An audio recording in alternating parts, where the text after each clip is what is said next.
everyone out there, venting time.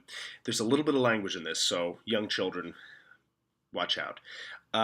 Yesterday, the Women's March all across America brought together hundreds of thousands of protesters, peaceful, nonviolent protesters that were unified, not in anger, not so much in opposition to Trump, although that is true that all of these protesters oppose Trump. They came together, as I saw it, because of a common unity, because of a common principle and belief that knowledge is not dead, that tolerance is not dead, that diversity is also not dead. In fact, it should be flourishing, and it is flourishing in this country if you look around. That's why, in my opinion, America is already great. It's already pretty great. And I was just so humbled by this. You know, I couldn't attend yesterday, but I was watching the coverage, and I suppose if you were watching Fox News or a right-leaning media outlet, you wouldn't have seen any of the coverage of this history taking place, these mass demonstrations all across America.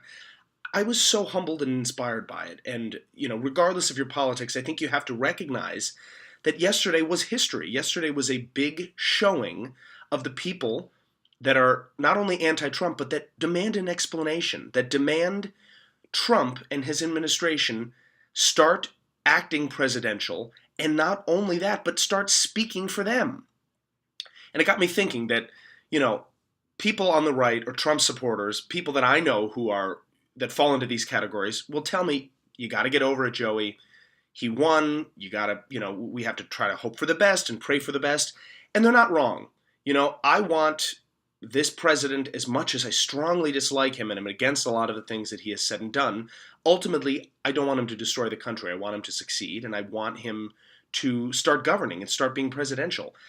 It is hard, though, I tell my detractors, or I tell people that oppose me, it's hard when he has not given us any reason to trust him, to trust that he'll be presidential, to trust that he'll stop tweeting and stop acting like a child and stop being so petty and self-important. His press secretary yesterday, during the Women's March across the country, the march that was in fact happening probably mere miles from where he was standing at his podium, not only did he not acknowledge that march in Washington or across the country, but his one and only comment in that press briefing was to slam the media for underreporting the attendance of Trump's inauguration. Are you fucking kidding me, Sean Spicer? Really? That's what you're going to complain about? Of all the things going on, not just the Women's March, but of all the problems in the world, of all the questions that the media might legitimately have for this new administration and this new president, you're going to come out and angrily, in fact, slam them for underreporting Trump's inauguration attendance? It's despicable and awful. And you know what, Sean Spicer? Grow the fuck up, and Trump and your administration, grow up. And if you want us to start respecting you and trusting you with the governing of this country, then earn it and grow up.